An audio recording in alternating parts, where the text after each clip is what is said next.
Sur nos routes en Côte d'Ivoire, comme dans la plupart des pays africains, on roule presque tous dans des marques de véhicules étrangères.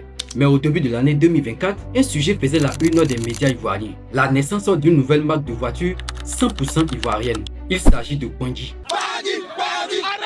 Je me trouve dans une voiture made in Côte d'Ivoire. La première voiture made in Côte d'Ivoire. Pondji est la première marque d'automobile made in Côte d'Ivoire. Un secteur où on pensait que les Ivoiriens ne pouvaient même pas arriver. Les amis, je ne sais pas si vous êtes au courant, mais il y a une grosse révolution qui se prépare en Côte d'Ivoire. L'arrivée d'un véhicule made in Côte d'Ivoire, la Pondji. Pour beaucoup d'Ivoiriens, Pondji représente bien plus qu'une simple marque. L'espoir d'une génération, d'un pays, voire même d'un continent tout entier. Car depuis la fin de la colonisation, de nombreux secteurs stratégiques restent dominés par des multinationales et des entreprises étrangères. Parmi elles, nous avons Canal+, Orange, iPhone, Coca-Cola et bien d'autres encore. Des marques devenues familières, presque normales dans notre quotidien. Pendant que les initiatives locales peinent encore à trouver l'espace et la stabilité nécessaires pour s'imposer durablement. Alors voir une nouvelle marque de voiture apparaître dans un domaine aussi symbolique que l'automobile était vraiment fort. C'était l'idée qu'on pouvait enfin être arrêté d'être uniquement que des consommateurs et commencer à produire. Enfin, une vraie marque ivoirienne, censée rivaliser avec un marché dominé depuis des décennies par des géants comme Toyota, Hyundai, Kia, Renault et j'en passe. Pendant un court instant, Pondji a porté ce rêve collectif. Je pense que ça va ouvrir beaucoup de portes à la jeunesse, ça va inciter la jeunesse à plus travailler. C'est une fierté pour le pays. La Côte d'Ivoire, c'est une fierté. Une trentaine de mécaniciens formés au lycée professionnel de Jacquesville donnent vie au modèle déjà commandé, une quinzaine en tout. Lui veut aller le plus loin possible, concurrencer à terme les marques étrangères importées en Côte d'Ivoire et créer une vraie industrie automobile nationale. Mais voilà le problème. Le jeune qui a créé son véhicule Pondji, je suis quand même surpris de constater que jusqu'au jour d'aujourd'hui, il n'y n'a qu'une seule commande. Une seule commande. Dans l'industrie, le rêve seul ne suffit pas. Et quand une marque naît dans l'enthousiasme d'un peuple peut disparaître presque dans le silence, une question finit toujours par être posée. Qu'est-ce qui s'est réellement passé? Est-ce un échec normal, un manque de moyens, une mauvaise stratégie ou simplement la réalité d'un système où lancer une marque industrielle locale ressemble à un combat presque impossible? Est-ce la faute de l'État, du peuple ou de l'entreprise elle-même? Dans cette vidéo, vous saurez pourquoi malgré l'espoir qu'il incarnait, le projet se retrouve tant en difficulté. Tout commence par un post sur Facebook affirmant que l'État ivoirien aurait acheté 57 pick-up de la marque Mitsubishi au détriment de Pondji, une marque locale proposant les mêmes types de véhicules. Ces propos sont appuyés par les déclarations du PDG de l'ONACI. Le jeune qui a créé son véhicule Pondji, je suis quand même surpris de constater que jusqu'au jour d'aujourd'hui, il n'y n'a qu'une seule commande. Une seule commande. Comment vous pouvez comprendre cela? Pourtant, les gens continuent de passer des commandes. Mais quand ce modèle qui est immergé parmi dans tout ce qui se passe, quand lui, il émerge et qu'à un moment donné, les jeunes ont placé de l'espoir en lui, on le regarde, et demain, on le voit en train de faire un témoignage pour dire « J'y ai cru, je me suis investi, ça n'a pas marché, j'ai échoué ». Vous pensez qu'ils vont aller là-bas? Non. La question qu'on peut se poser est que serait-ce la faute de l'État si la marque n'arrive pas à décoller? Toutefois, un autre poste affirme que l'État aurait certifié la marque Pondji, ce qui montre la volonté de l'État à accompagner la marque. Quand on nous dit l'État ne bouge pas les doigts, c'est quand même aberrant. Alors qu'en avril 2025, c'est-à-dire il y a quelques mois en arrière, ce qu'a fait l'État de Côte d'Ivoire, c'est le geste le plus parfait, le geste le plus idéal. On est ensemble. Côte d'Ivoire, Amadou Kouné a officiellement homologué le label ivoirien Pondji. On poursuit dans la lecture. Grâce à cette homologation, les véhicules de la marque Pondji répondent désormais aux standards internationaux en matière de sécurité et de sûreté. Ils sont donc aptes à être commercialisés non seulement sur le marché ivoirien, mais également dans l'ensemble des pays membres de la CEDEAO. Voilà la première chose qu'un État doit faire pour un entrepreneur. Si l'État n'avait pas homologué cette marque, je dirais que l'État n'a rien fait. C'est comme donner une certification. Est-ce que vous savez ce que c'est qu'une certification dans une entreprise? Non, je pense que vous ne savez pas. Quand Pondji est arrivé, l'État de Côte d'Ivoire certifie la marque. Ça, c'est une garantie. C'est-à-dire, l'État de Côte d'Ivoire prend d'abord une garantie absolue, comme le fait l'État américain vis-à-vis des concessionnaires étrangers. La preuve en est que la CIE sur les sites ont commencé leur élan national de soutien. Dans une conversation sur la page Facebook de Pondji, il a dit ceci, que la commande de la police nationale arrive. La police nationale, c'est pour l'État de Côte d'Ivoire. Les autorités ivoiriennes sont convaincues du sérieux de ce projet et l'accompagnent. Nous avons souhaité que les équipes en tout cas continuent de l'assister, notamment par rapport à tout ce qui concerne la certification aux normes et à ce qui concerne la robustesse du véhicule, la qualité du véhicule, pour pouvoir rassurer les populations, pour pouvoir rassurer les Ivoiriens comme quoi les véhicules Kwanji sont comme tous les véhicules qu'ils voient sur notre rue. Si ce n'est pas l'État, alors serait-ce le peuple ivoirien qui ne pousse pas assez la marque? Pourquoi Kwanji ne décolle pas? Parce que tout simplement, il n'y a pas de volonté nationale. Parce que vous les Ivoiriens, autant que nous sommes plus de 32 millions d'habitants, quand on exclut les enfants, on va se trouver à pratiquement 12-11 millions d'habitants. Si au moins 100 000 Ivoiriens achètent une marque Kwanji, ça fera de ce concessionnaire-là un multimilliardaire qui pourra même rentrer dans le classement force.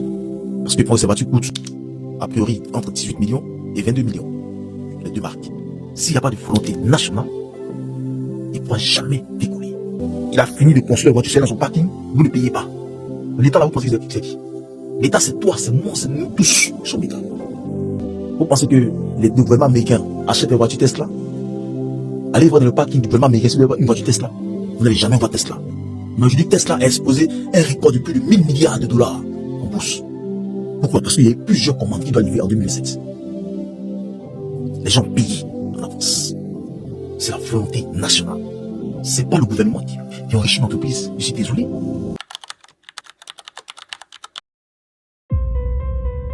Alors, serait-ce le peuple ivoirien qui ne pousse pas assez la marque? S'il savait que ça soit le cas, alors la grande majorité de la faute revient à l'entreprise. Parce qu'une entreprise ne survit pas uniquement parce qu'elle vend des produits. Elle survit parce qu'elle incarne quelque chose de clair, quelque chose de reconnaissable, quelque chose auquel on peut s'identifier d'une manière ou d'une autre. Cette capacité à être reconnue, à créer un lien presque automatique avec le public, c'est ce qu'on appelle l'identité. Dans certains secteurs, cette identité n'est pas un détail esthétique. C'est une promesse, une signature, une raison d'exister. Parce que les gens ne choisissent pas une voiture uniquement dans le but de se déplacer. Ils choisissent une image, une philosophie, parfois même une vision du monde. Et c'est à ce niveau que Kwanji démarre avec un sérieux handicap. Dans l'industrie automobile, la concurrence est extrêmement rude. Alors une question se pose naturellement. Pourquoi quelqu'un qui roule déjà dans des marques existantes ayant fait leurs preuves, comme la marque BMW ou Toyota, abandonnerait sa marque pour s'acheter une voiture Kwanji? La réponse est simple. S'il y trouve quelque chose de clairement différent. Hormis le nom, qu'est-ce que Kwanji propose qui est différent des modèles des autres marques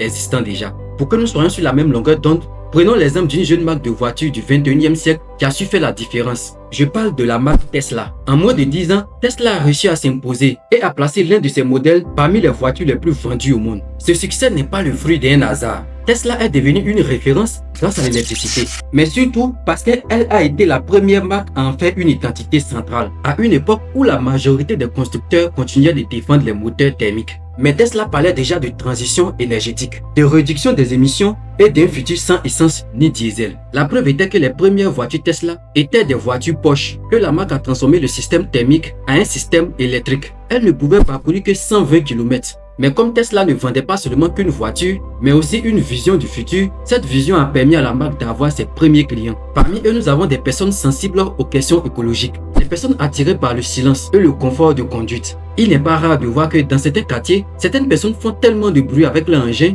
que si tu avais le pouvoir de le faire disparaître, tu l'aurais fait.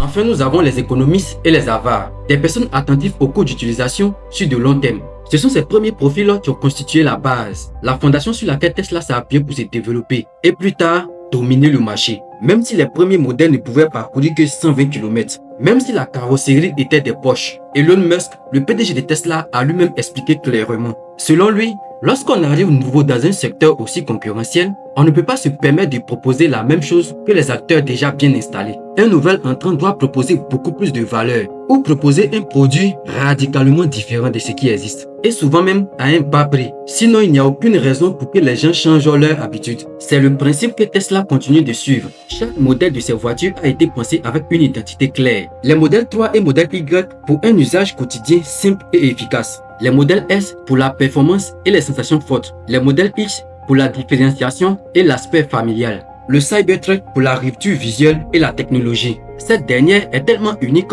qu'elle n'a même pas besoin de logo de la marque sur la voiture. Les autres modèles de la marque suivent le même principe. Tesla a été la première marque à mettre en valeur la simplicité dans une voiture, contrairement aux autres marques qui étaient difficiles à prendre en main pour un nouveau conducteur. Autrement dit, Tesla a donné à chaque véhicule une raison d'exister. Une raison technologique, écologique et émotionnelle. Maintenant, revenons à Kwanji. Le problème n'est pas que les voitures Kwanji étaient mauvaises, sinon l'État n'aurait pas certifié. Le problème, c'est qu'elles ressemblaient beaucoup et proposaient la même chose que ce qui existait déjà. Même type de design, même proportion et même impression visuelle générale. Et dans un marché automobile, ressembler aux autres, c'est déjà commencé à disparaître. Kwanji ne propose pas quelque chose d'assez fort pour pousser un consommateur à changer d'habitude. Sur le plan émotionnel, Kwanji peine à créer un attachement fort, pas de positionnement clair, pas de combat identifiable, pas de message suffisamment fort auquel le public pouvait se raccrocher. Pourquoi prendre un risque avec une nouvelle marque sans identité clairement définie, quand les marques déjà présentes proposent des véhicules similaires avec plus d'expérience et un réseau déjà en place? Dans le commerce général et non seulement dans l'automobile, l'identité n'est pas un luxe, c'est une condition de suivi. Sans identité claire, il n'y a pas d'attachement. Sans attachement, il n'y a pas de fidélité. Et sans fidélité, une marque ne peut pas durer. Kwanji n'est pas en difficulté par manque de rêve ou de volonté. Elle s'est surtout heurtée à une réalité brutale. Sans vision claire et différenciante, une marque automobile ne peut pas s'imposer, surtout face à des géants déjà bien ancrés. Mais cette histoire reste essentielle parce qu'elle montre que le potentiel existe encore dans notre pays et que pour la prochaine marque africaine, la vraie crainte ne sera pas seulement de produire, mais de proposer quelque chose d'unique, nécessaire et immédiatement reconnaissable. Montrer à l'État que c'est un projet sérieux est une bonne chose, mais convaincre la population pour acheter ton produit, c'est une autre affaire.